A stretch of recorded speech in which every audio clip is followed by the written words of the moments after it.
What is going on, everybody? Welcome back to another episode of Murph's Boston Sports Talk. I am your host, James Murphy, aka Murph, and thank you so much for joining me on today's episode number 124.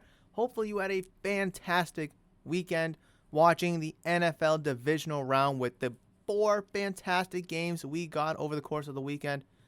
Hopefully you also enjoyed the trade night vlog that I released yesterday on Sunday on my YouTube channel. If you haven't checked it out, I strongly urge you go check it out just to see the vibe here at the shop on trade night and just how important the community of sports cards, investors, enthusiasts, collectors, hobbyists are to me. But without further ado, we have so much to talk about in today's episode, breaking down the 4 games from over this past weekend. But like I mentioned, holy smokes, we got 4 fantastic games. Literally, the Bengals, Titans, 49ers, Packers, Rams, Bucks, and Bills, Chiefs. Each of those 4 games gave us everything that we wanted in a football game. They all gave us a little bit different, where the underdog comes from behind to beat the top dog. Then we have a massive, late second half 24-point comeback that ultimately did not prevail. Then we had 2 heavyweights going back and forth, clashing and bashing. Oh my gosh. It was a lot to take in. And before we dive into it, I do want to go over the pleasantries real quick. Thank you so much for clicking on this video if you're watching this episode on YouTube. Thank you so much for downloading, listening, and enjoying. If you are listening to this on audio-only platforms, Spotify, Apple, Facebook, there's so many platforms where you can find Murph's Boston Sports Talk. And wherever you listen to your podcasts, you can find Murph's Boston Sports Talk. That's just a fact, not an opinion. So thank you so much for downloading, listening, enjoying, and thank you so much for clicking if you are listening to this on YouTube. Please make sure you hit the like button, subscribe to the channel if you're new, and comment any thoughts, questions, comments, concerns, and all of that down below in the comment section. And if you want to reach out to me on social media, feel free to do so at Murph's Cardtown. So with that out of the way, oh my goodness. Okay, so let's just go in chronological order of the games, right? We'll start with the Bengals Titans. What a fantastic game that was. That was truly, I don't want to say back and forth because it seemed like the Bengals always had the upper hand. But the Titans, you just couldn't count them out. But on the flip side, they kept shooting themselves in their own foot. It just seemed like a game that the underdog was going to win, being the Cincinnati Bengals. Yeah, it was nice to have Derrick Henry back, but did he make that great of an impact in the game? Well, obviously on the ground game, yes, to have that threat there. And A.J. Brown made a couple fantastic plays over the middle and on the sideline for that one-handed touchdown. But like I mentioned, at the end of the day, the Titans just kept shooting themselves in the foot. Fumbles, interceptions, they couldn't stop the Bengals on offense. It was bizarre. And I said this from the very beginning. I said this because I picked the Bengals to beat the Raiders, and I guess I technically had the Patriots in this game against the Titans, but since we had the Bengals, I had to switch my, predictions around, and I picked the Bengals to win this game. I said this, that the Titans, sorry, I just cracked my knuckles, that the Titans were fraudulent 1 seed. They were. They have a good roster. Yes, their defense is nice. They have a great running back, possibly the best running back in all of football in Derrick Henry. A.J. Brown, a fantastic stud wide receiver. Julio Jones, who can still make some plays here and there. And Ryan Tannehill, who a lot of people buy in on the hype, but I don't see it. Maybe in terms of some fantasy value, he might have some because he can run the ball a little bit. He can get you some rushing touchdowns. Sure. But at the end of the day, he's not that good, and he's proven it time and time again. He couldn't beat the Bengals this year. He couldn't get out of the wild card round against the Ravens last year, and they lost to the Chiefs the year before. So it's like Ryan Tannehill can get you to the playoffs. That's not in question. He can get you through the regular season. Let's see, he got 9 wins his first year, he got 11 wins last year, and 12 wins this year. He can get you to the playoffs, okay? That's not the question. But he's not a good enough quarterback to take you over that hump. He's just clearly not. He reminds me a lot of I'm trying to think who. I mean, I guess you could probably point at Aaron Rodgers, right? Although he has that one Super Bowl, but that was a decade ago. Excuse me. Where great, fantastic regular season quarterback will do everything you want during the regular season and get you to the playoffs. Maybe win you a game. Maybe not. But can't get the job done. He just can't. I mean, this is an embarrassing loss for the Titans. It really, really is. Now, I know that they had a good regular season. Then they got hit with injuries in the middle towards the end. They had the week off during wildcard because they were the number 1 seed. They got healthy. And the Bengals just played last week. So the upper hand should be for the Titans. They're the home team. But they still couldn't get it done. Now, if the Titans were the 1 seed all year long, then they had the injury bug towards the end of the season, and they lost the 1 seed, say they were the 2 seed, right? Even they win wildcard weekend, and they're the 2 seed, and now they're playing the Bengals here in this game, hypothetically. Then you could kind of look at like, oh, injuries derailed their fantastic season. They were the number 1 seed all year long. They lost the number 1 seed to, say, the Chiefs, and now they had to play a wild card, which they barely got by. They didn't have a week to get fully healthy. Okay, those are some legitimate reasons, excuses, whatever you want to call it. But they were still, they were still able to scrape out the 1 seed.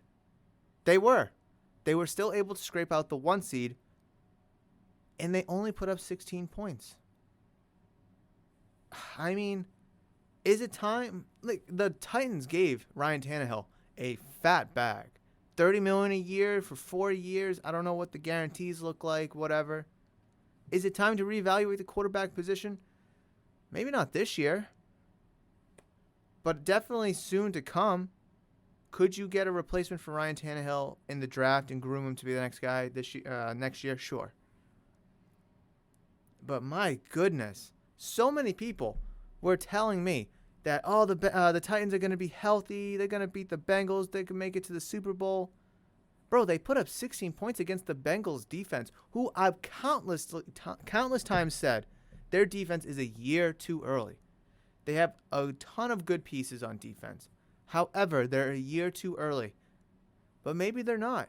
Maybe they're right on time. 19 points to the Raiders, 16 points to the Titans, 2 playoff teams. Obviously, next week's going to be a really challenging task for that defense where they're going up against the Chiefs. And we'll talk about that Bills-Chiefs game in a little bit. But my goodness, the Titans, fraudulent 1 seed. Absolutely fraudulent. I love the fact that Cincinnati is able to advance to the AFC Championship game. Good for them. I am all on board the Bengals bandwagon right now.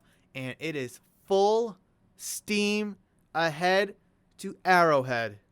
So, woo, all aboard, baby. Because if you're not on the train now, don't hop on the train when it comes time for the Super Bowl when we get there. Either join now or don't join at all. Because this wagon is going to the Super Bowl, and I'm calling it now. In a joking way, guys. Just relax. There's so much that goes into it. I'm not just going to blindly pick the Bengals here.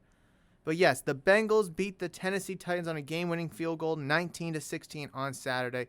What a fantastic game to kick off the divisional round. And let's dive into the San Francisco 49ers defeating the Green Bay Packers by a score of 13-10 at Arrowhead. Now, you could say, or you could ask the same question. Murph, if you're calling the Tennessee Titans a fraudulent 1 seed, aren't the Packers a fraudulent 1 seed because they lost in the divisional round? Well, just because you lose in the divisional round doesn't mean you're a fraudulent 1 seed. But you could call the Packers fraudulent. I mean, that's a term that they've been called for years now. It's not like it's just this 1 year where it's like, oh, so much high expectations after years of winning. What else do we expect? Well, no, the Packers made it to the championship game in the NFC past couple seasons, and they lost this year. Calling them frauds isn't anything new, especially having Aaron Rodgers, quote-unquote, one of the greatest quarterbacks of all time, under center. Now, you could call Aaron Rodgers fraudulent, sure, like I was calling Tannehill and the Titans. Yeah, absolutely. But what I'm trying to say is that the way the Titans lost, and from everything I was hearing from people at the shop, people on social media, media coverage is that the Titans were going to win this game because they're the 1 seed. They have Tannehill, they have Henry, Brown, Jones, all this and all that. They had the bye week, the number 1 seed, home field. Fantastic. I sat here and said all week, social media, at the shop, on this podcast, Monday and Friday last week, Bengals were going to win. And they did. Now let's fast forward to the 49ers-Packers game. The Packers and Rodgers have been called frauds for years. This is nothing new. I'm not going to sit here and try to defend the Packers for not being frauds because I honestly think they should have won this game. I picked them to win this game, and they didn't win this game. But I'm not going to sit here and say, I told you that they were frauds. I mean, it was already a known fact that they were frauds. There's a ton of Green Bay Packer fans that come around the shop, and they were expecting disappointment. Similar to the disappointment that the Cowboys faced last week. Tons of Cowboy fans come around the shop as well. And they were like, we got a great team, 49ers. We should be able to beat them, but I'm expecting the worst. Quote unquote, for what some Cowboy fans said. And that's very true for what some Packer fans said. 49ers are hot. Yeah, Packers are super good, but we should be able to beat them, but I'm expecting them to lose. Countless Packers fans said that. And it came true. The Packers, number 1, were only able to score 10 points. Number 2, they held the 49ers to 13 points. That should have been good enough. Plus, it was cold. Plus, it was windy. It was snowing. It was raining. I don't even know what it was last night. It was a little bit of everything.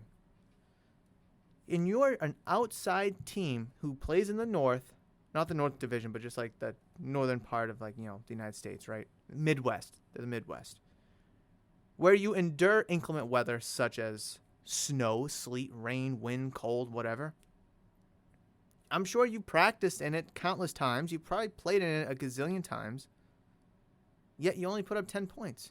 Meanwhile, you let a team from the sunny side of California to put up 13 points, but those 13 points are good enough to win. Unbelievable. Now, yes, you could look at the fact that it's not entirely Rodgers' fault. You could look at the blocked field goal. You could look at the blocked punt. Okay, that's fair. But if we're going to sit here and proclaim Aaron Rodgers as one of the greatest quarterbacks of all time, he should be able to overcome that. He should.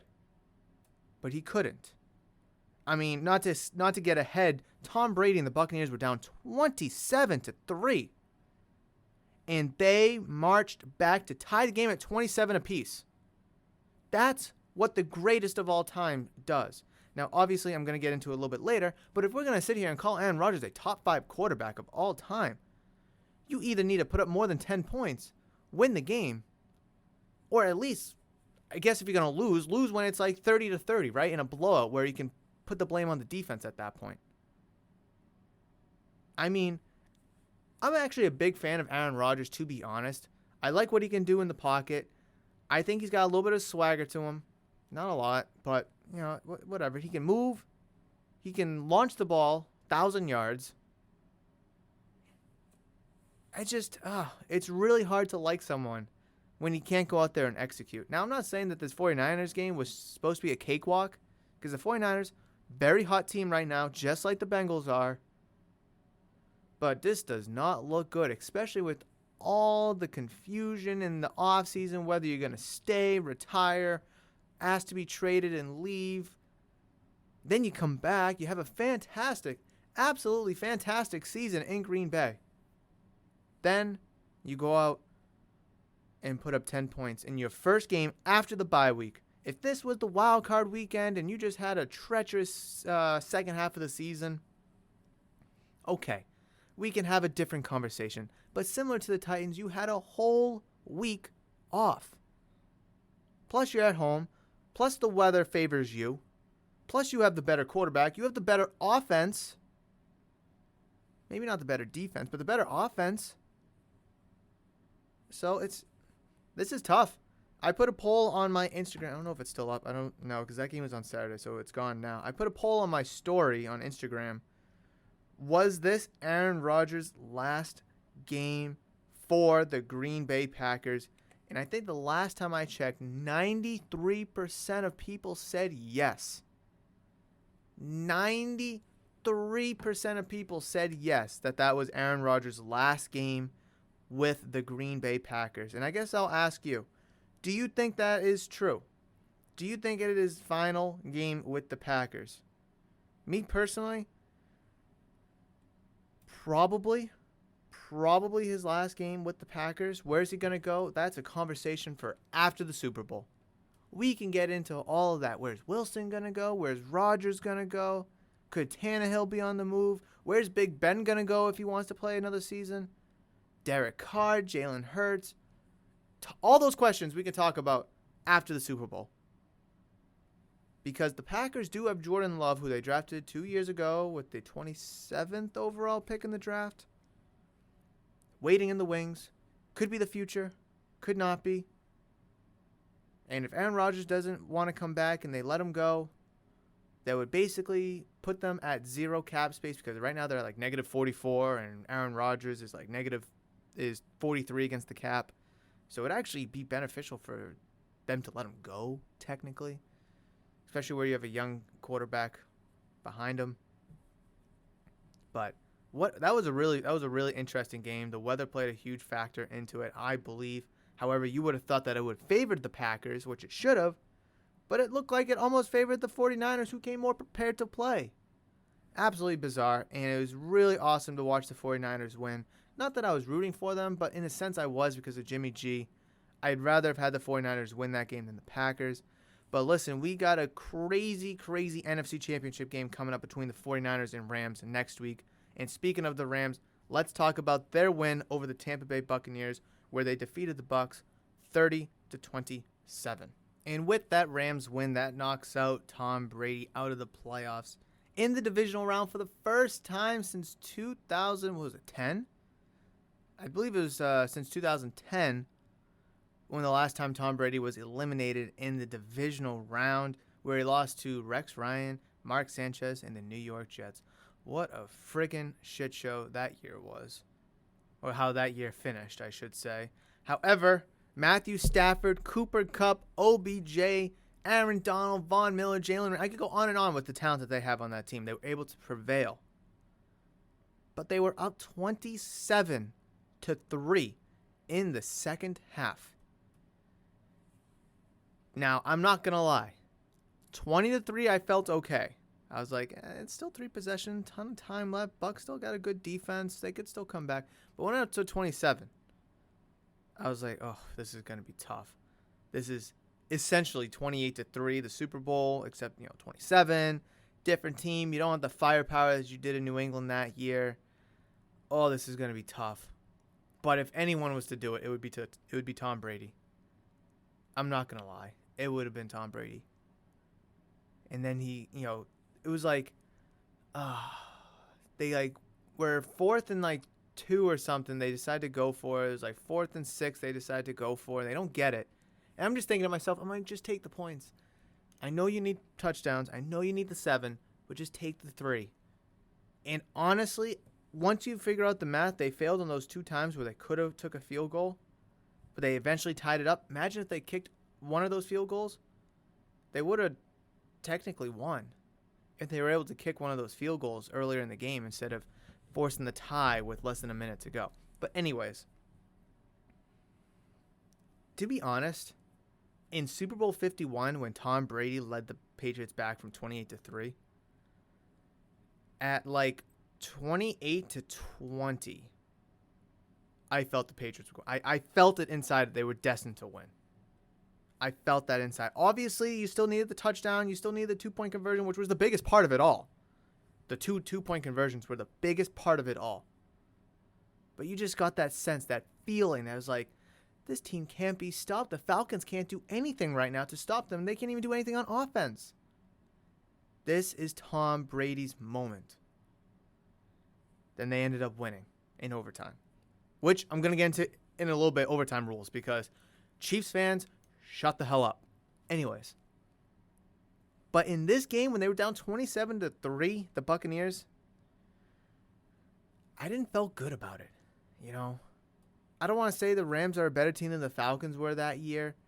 Defensively, yes, the Rams are significantly better defensively. But offensively, that Falcons team was damn good. damn good. I think they were better than the Rams are this year. So it's like, couldn't get any more points. There was fumbles. Oh my, the Buccaneers defense, similar to the Patriots defense in the 2016 Super Bowl, really stepped up. They really stepped up. They sucked the first half, a little bit of the third quarter, but they stepped up and they helped make that possible, forcing fumbles and putting Brady on short fields to get touchdowns. It was truly a team effort. Truly a team effort. And then they capitalize and get the touchdown to tie it 27-27. However, you got to kick the PAT still, which again is the most important part. PAT right down the middle, 27 all.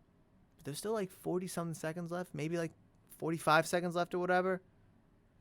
And as bad as the Buccaneers defense played in the first half, as fantastic as they were playing in the second half, they just completely crumbled apart.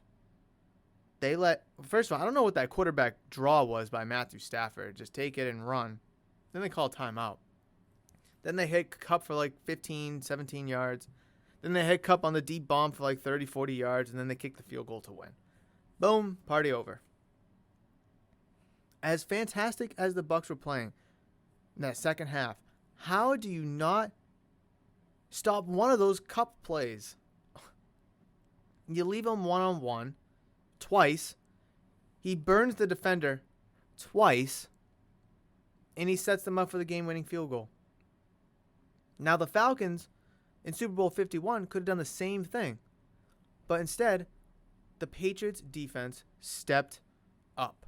And they were able to continue the momentum that they had, playing fantastic defense all in the fourth quarter, essentially, because even through most of the third quarter, they were playing like garbage when it went to 28-3. But that fourth quarter Patriots defense might have been one of the best defenses I've seen out of any team in a long, long time. Just like in-game performance to neutralize the best offense that year. For one quarter, completely neutralized them, and they did it. And the Bucs defense, you could call the Rams a top 5, maybe a top 3 offense. Statistically, I have no idea where they rank, but just from the eyeball perspective, I would say it's a safe bet to call them a top 5 offense. And the Bucs defense was able to stop them for the majority of the second half, with the exception of 2 plays. 2 plays. All you had to do was just stop one of those plays. And the game would have went to overtime, and we could be talking about a different outcome. Now, yes, the Tampa Bay Buccaneers and Tom Brady lost that game. But there is no denying the fact that Tom Brady is the greatest of all time for simply putting the Tampa Bay Buccaneers back in that position, or putting them in a possible winning position. Now, like I said, it's not all Tom Brady. The defense came up with some fantastic turnovers, causing Akers to fumble a couple times. Mike Evans burnt Jalen Ramsey for a nice 75-yard touchdown, whatever the hell it was. It was just a absolute... And then Leonard Fournette doing Leonard Fournette things. It was truly a team-orientated comeback. Obviously led by Tom Brady, who did not look the best. He did nowhere near look like he did in Super Bowl 51. Granted, he's 5 years older. Granted, he doesn't have the weapons that he had in New England that year. So, all things considered, though, fantastic comeback by the Tampa Bay Buccaneers. However, it did fault in the end where the Rams were still able to kick, what was a 30-yard field goal for the win or whatever it was. But wow, that was a fantastic game. That game is just like, oh, come on, just 27-3, and then it gets closer and closer, and you're getting hope. And people are frantic because a lot of people want Matthew Stafford to win, and he deservingly so should have won that game. But here comes Tom Brady and the Buccaneers. Never count out the GOAT. Honestly, I know Tom Brady didn't look that good, but I really don't think he's the reason why they lost that game. At the end of the day, I think it was the defense that ruined it, because the defense couldn't do anything in the first half. And the defense couldn't get anything going in the first half. No stops, nothing. And they were able to in the second half, but at the end of the day, they just couldn't stop Kupp and Matthew Stafford one more time. What a fantastic game that was. Congratulations to Los Angeles Rams for defeating the defending Super Bowl champions, Tampa Bay Buccaneers, as they move on to the NFC Championship game where they will host said NFL Championship game against the San Francisco 49ers. And fun fact, Rams will be hosting the NFC Championship game, and Super Bowl is also played at SoFi Stadium where the Rams play. So the Rams, if they beat the 49ers, may not have to go all too far for the Super Bowl, whereas the Bengals or the Chiefs would have to travel essentially. Well, I guess Chiefs are kind of halfway there. Anyways, speaking of the Chiefs, Bills, Chiefs. What a phenomenal game that was. You know, the first two games of the weekend, the ones on Saturday, were low scoring, defensive orientated. Who's going to make more mistakes? But this game, Bills, Chiefs, holy smokes, just shootout, shootout, shootout. Allen touchdown, Mahomes touchdown, Allen touchdown, Mahomes touchdown. It was crazy. It really was crazy. It reminded me a little bit of the Patriots-Chiefs AFC Championship game a few years ago where the Patriots beat the Chiefs in overtime to advance to Super Bowl 53. Did remind me a lot of that. However, this time the Chiefs were able to win the coin toss and they were able to advance to the Super Bowl. Now, before I dive into this game, I do mention overtime because I don't. Hold on, let me take my headphones off. All I hear is the heat running. But I do not hear a single Chiefs fan, a single Mahomes D-Rider complaining about the overtime rule. I don't hear them.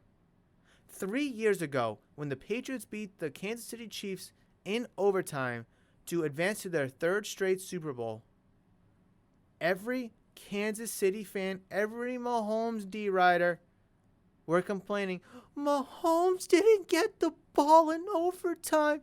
How could the game end like this? How could you only give one team a possession to score and let the... Bro, football is played on technically 4 fronts: offense, defense, special teams, coaching. But it's mainly looked at on 2 fronts, offense and defense. Mainly, right?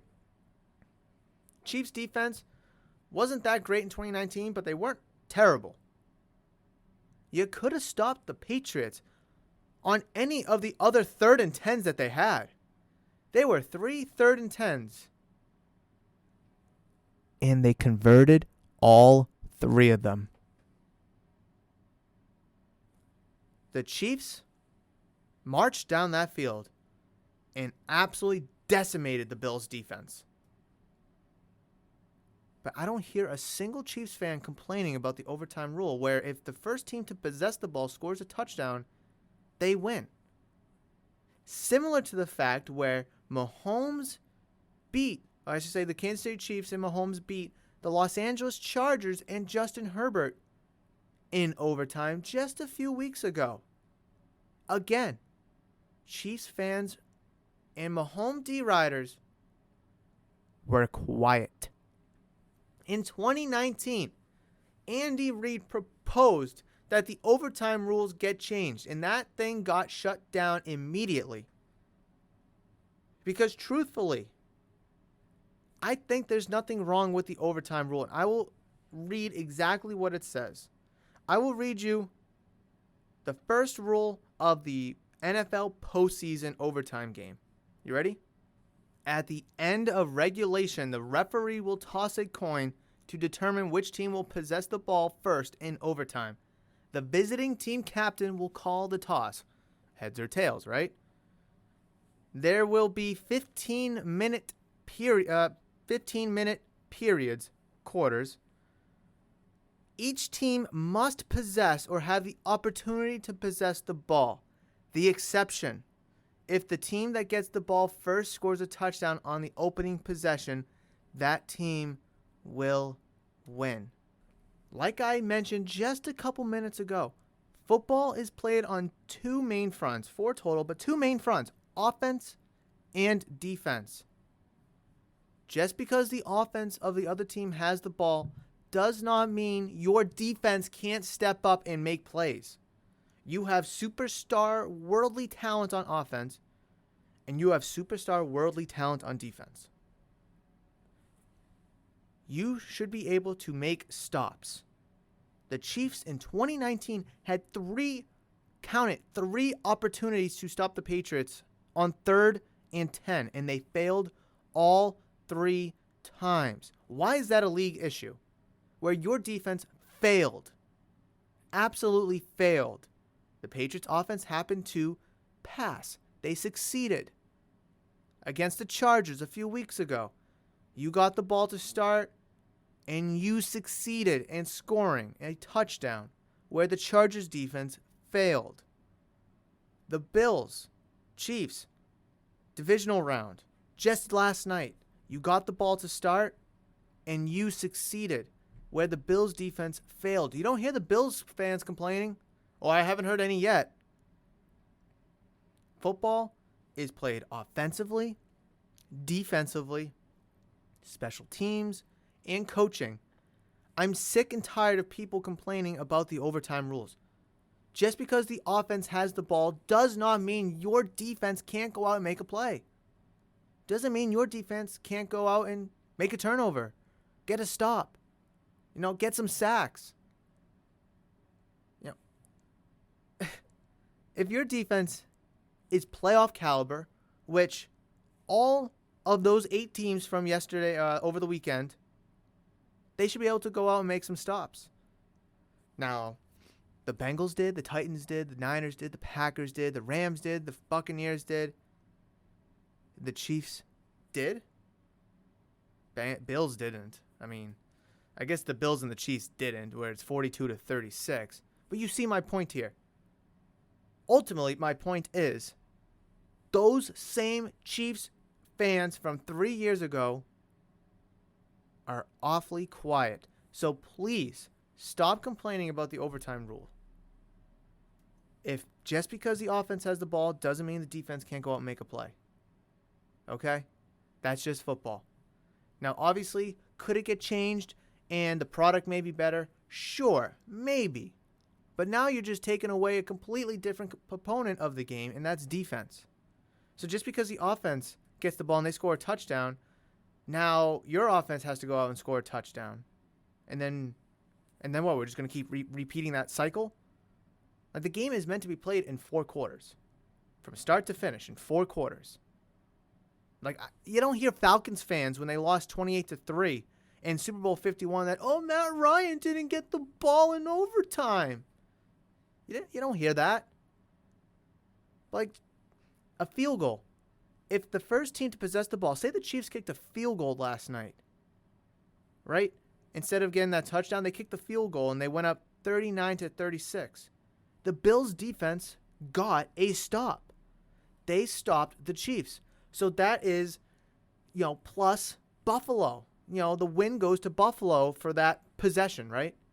Now, Josh Allen, the Bills offense, has a chance to go out, make some plays, and at least get a field goal. Or better, score their own touchdown. Because your defense got a stop. Your defense won that little trench war. But my goodness. Chiefs fans, they're fraudulent. Let alone the Titans being the number 1 seed, and let alone Packers and Aaron Rodgers being the 1 seed being fraudulent. Chiefs fans are fraudulent. Oh my goodness. Now, I'm not trying to cause any beef with Chiefs fans, but oh my goodness. You guys are so inconsistent. Whenever I make a take, whenever I give my opinion about something, I have to stay consistent. You have to.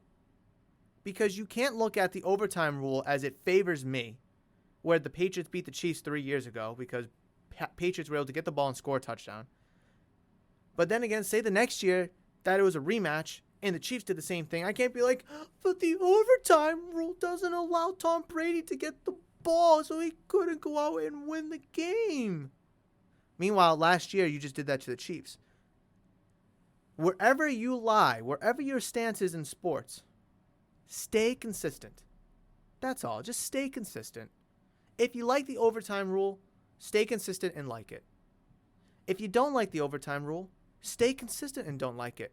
Regardless, you liking it or not, regardless if it benefits your team or not, stay consistent. Because Chiefs fans 3 years ago were bitching and complaining about it, but now, this year, where it's benefited them twice, are silent. So with all that said, as we look forward to the NFC and the AFC Championship game, the Bengals and the Chiefs will square off Sunday, January 30th at 3 p.m. to kick off Championship Sunday for the AFC title. And the 49ers, San Francisco 49ers, and the Los Angeles Rams will kick off the nightcap of Championship Sunday, 6:30, where the NFC Championship will be determined. Very, very interesting matchups that I don't think anybody expected. People probably had the Chiefs. Maybe a couple people had the Rams. But I don't know how many people had the Bengals versus Chiefs or the 49ers versus Rams or the Bengals or 49ers at this point at all. Some people had the Chiefs out. Some people had the Rams out.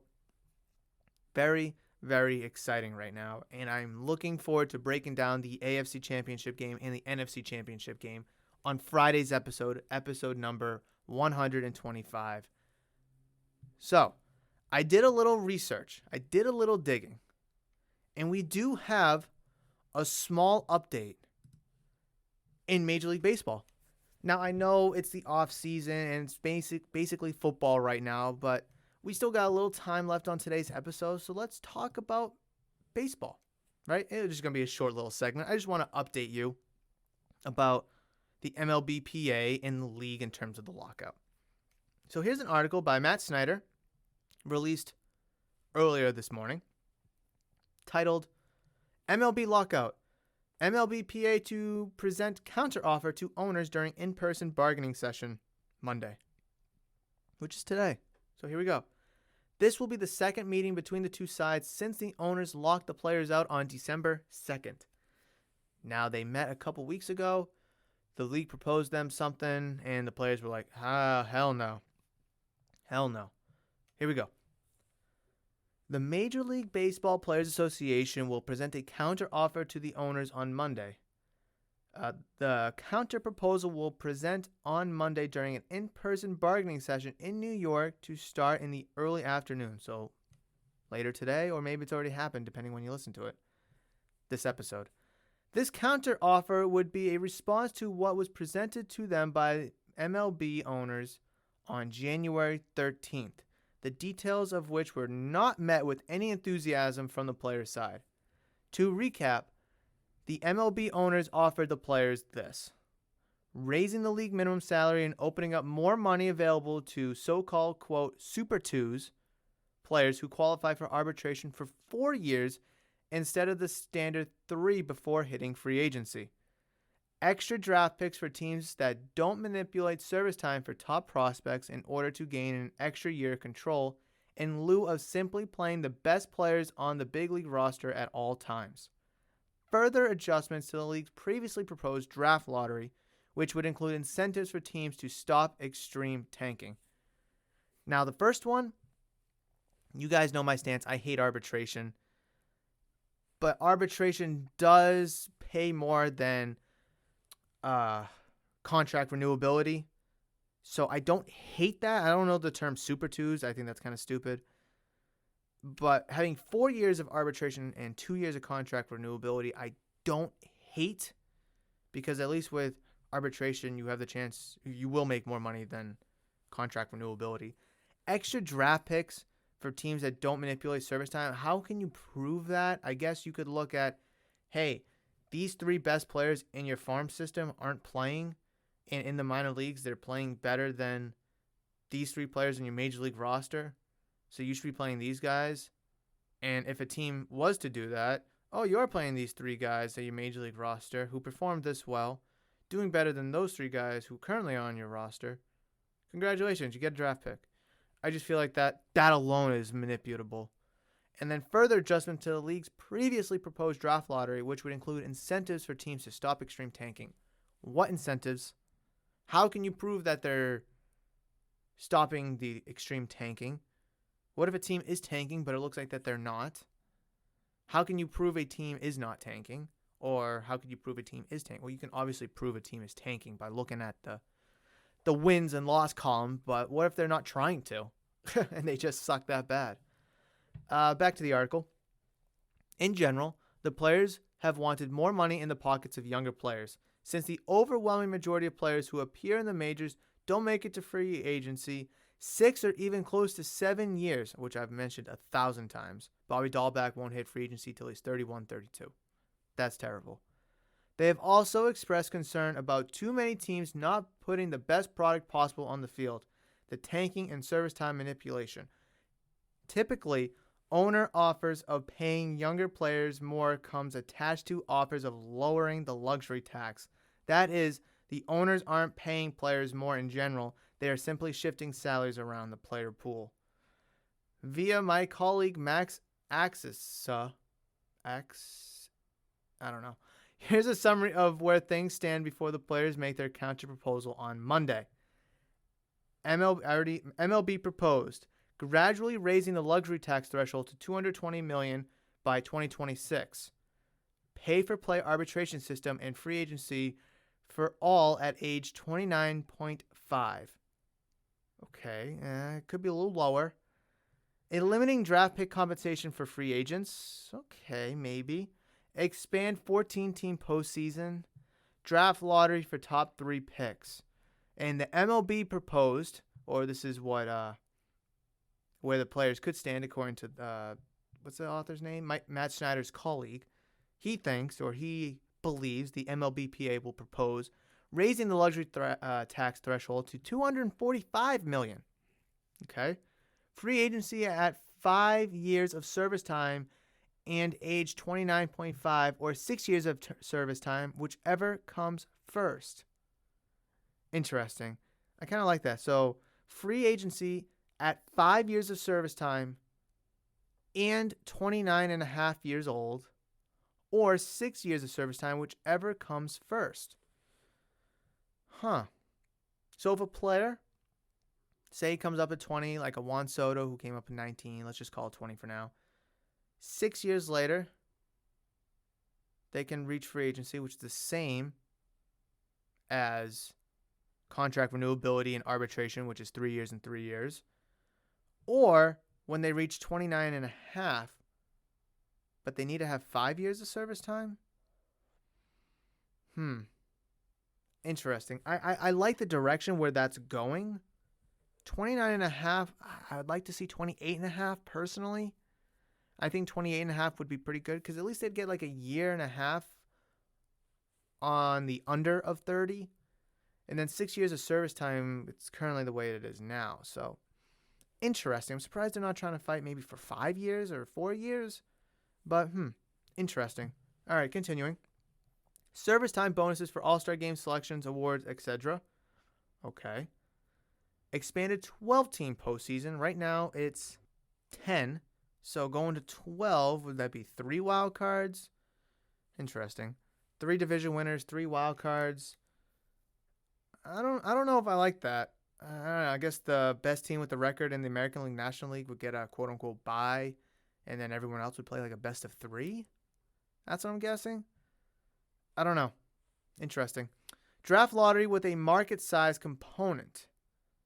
Market size. Is that terms of like, the city? So like Tampa Bay has a small market compared to New York. Draft lottery for top 3 picks. I guess the draft lottery would help because if a team finishes with 40 wins, they could still get, screwed and get the 3rd pick. But you don't want to see a team with the 5th pick end up with the 1 pick.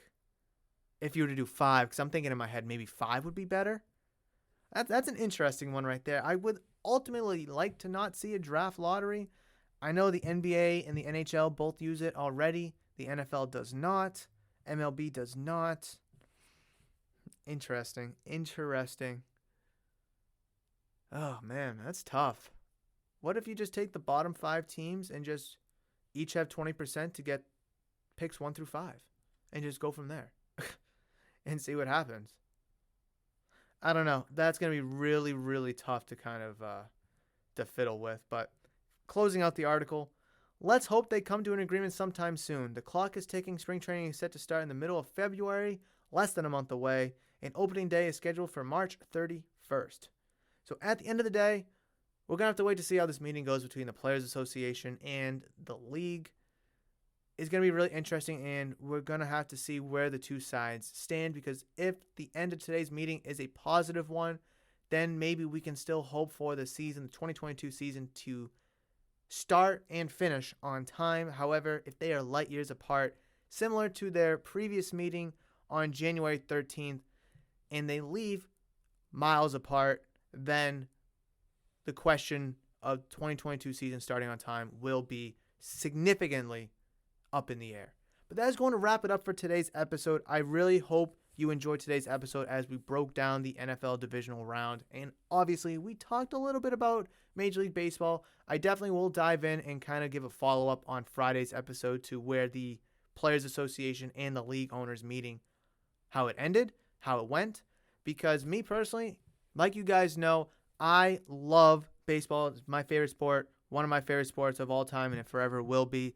So to see the 2022 season up in the air with uncertainty does not bode well with me. So I do want to see a season on time and in its traditional normalized fashion. But like I said, that is going to do it for today's episode. Thank you so much for clicking on this video. If you're watching on YouTube, please smash the thumbs up button, if you enjoyed today's episode. Subscribe to the channel if you're new, and leave any thoughts, questions, comments, concerns, anything you want to talk about down in the comment section below. And if you're listening to this on audio-only platforms, thank you so much for downloading, listening, and enjoying, and I really hope you enjoyed today's episode as well. Please reach out to me on social media at Murph's Cardtown with any thoughts, questions, comments, concerns, anything you want to talk about as well. But that is going to do it for today's episode. Have a fantastic week. Enjoy a little recuperation between now and Sunday, where we will have the AFC Championship game and the NFC Championship game as they both get squared off between the Bengals and Chiefs and the 49ers and Rams. But I will catch you on Friday for Friday's episode of Murph's Boston Sports Talk, episode number 125. But between now and then, you guys know that I love you, and I will always, always see you.